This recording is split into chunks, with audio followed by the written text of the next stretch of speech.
Şimdi önce tabi o dönemde biz İslam Radyo biliyorsunuz bir şey vardı.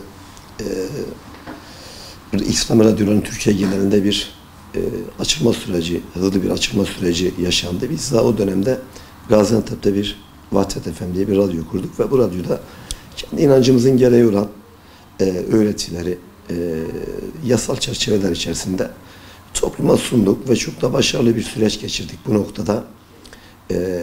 Çok da rağbet gördü. Dolayısıyla 28 Şubat sürecinde uyduruk gerekçelerle başörtüsüne vermiş olduğum destek, başörtüsü mücadelesine vermiş olduğum destekten dolayı tutuklanarak cezaevine konuldum. Cezaevindeyken radyo yandı, yakıldı aslında. O dönemki işte toplumu fişleyen, Müslümanları fişleyen JITEM gibi, BÇ Batı Çalışma Grubu gibi gayrimeşru gruplar tarafından, devlet içinde odaklanmış gayrimeşru yapılar tarafından radyomuz yakıldı bir şekilde. Ciddi bir mağduriyet yaşadık. Bu süreçten sonra tabii hem ailemiz mağduriyet yaşadı, hem sosyal açıdan, hem ekonomik açıdan ciddi mağduriyetler yaşadık. Yani bu mağduriyetler 5 yıl, 10 yıl sürdü. Benim kendi şahsımda ben söyleyeyim. Şimdi aslında 28 Şubat'ta ilişkin bir şeyler söylemek gerekirse, 28 Şubat görüntü itibariyle yumuşak bir darbedir. Kansız bir darbe girişimidir. Ve darbedir. Bakıldığı zaman çok medeni ve çağdaş gibi görülebilir. Diğer darbelere oranla işte bir 12 Eylül'e veya bir 27 Mart darbesine bakıldığında 28 Şubat daha çağdaş, daha medeni kadife darbe olarak nitelendirilebilir ama aslında öyle değil. 28 Şubat tüm darbelerin aksine etkileri daha uzun süren ve toplumu bölen, toplumu ayrıştıran ve toplumdaki inanan insanları sosyal ve ekonomik açıdan çökertmeyi planlayan bir darbe girişimiydi. Bu açıdan bakıldığında sonuçları çok daha ağır bir darbedir aslında. Dolayısıyla 28 Şubat'ın o süreçteki asıl hedefi İslam ve Müslümanlardı. Doğrudur. Bunu neden böyle yaptılar? Aslında neden sert bir darbe yapmadılar? Askeri bir müdahale yapılmadı. Çünkü yapamazlardı. Çünkü askeri müdahaleler sonuç vermiyordu. Her 10 yılda bir yapılan darbelerin akabinde Müslümanlar daha gayretli ve daha safları sıklaştırarak tekrar birleşiyorlar ve tabiri caizse ağaç daha gür çıkıyordu. Bunu hesaplayan üst akıl dolayısıyla İslam'ı yumuşatarak Müslümanların o birlikteliğini, vahdetini yıkacak, Müslümanlar arasında nifak sokabilecek bir yol denediler. Aslında 15 Temmuz da bunun bir devamıdır. İşte o süreçte FETÖ gibi, ki başta FETÖ olmak üzere örgütlerin devlet içerisinde yapılandırılması sağlandı ve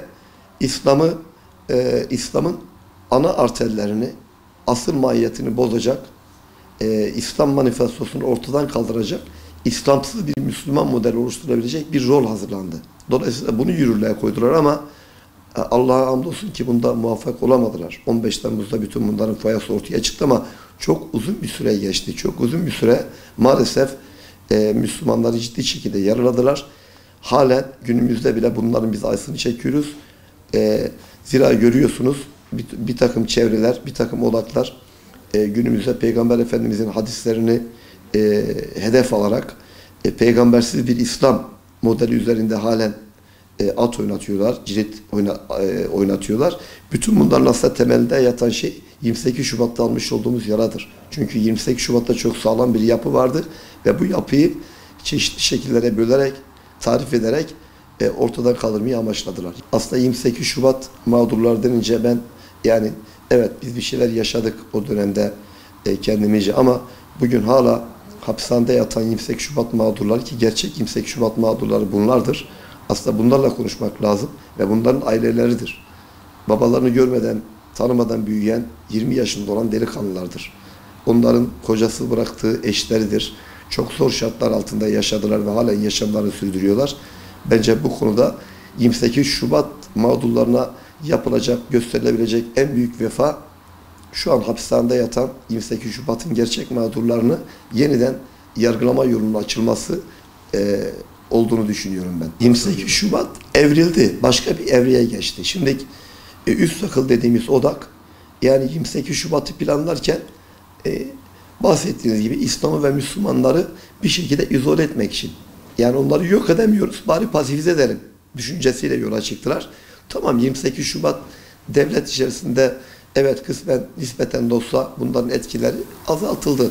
Ama biz bittiğini söyleyemeyiz. Eğer 28 Şubat zihniyeti, yani 28 Şubat'ı üreten üst aklın tezgahı, kumpası bitmiş olsaydı bugün hapishanede 28 Şubat mağdurları, ki bunların birçokları, hemen hemen hepsi Kur'an öğrettikleri için, Kur'an kurslarında ders verdikleri için hapishanede yatan insanlar. Bunlar cinayet işlememişler, devletin malını yememişler, gasp etmemişler, ne bileyim ahlaksızlık yapmamışlar, zina yapmamışlar, banka soymamışlar. Sadece ve sadece Kur'an-ı Kerim öğrettikleri için, Allah'ın dinine ilişkin sözleri insanlara öğrettikleri için bir şekilde FETÖ kumpasıyla, FETÖ'lerin savcılarıyla, vasıtasıyla hapse atılmış insanlar.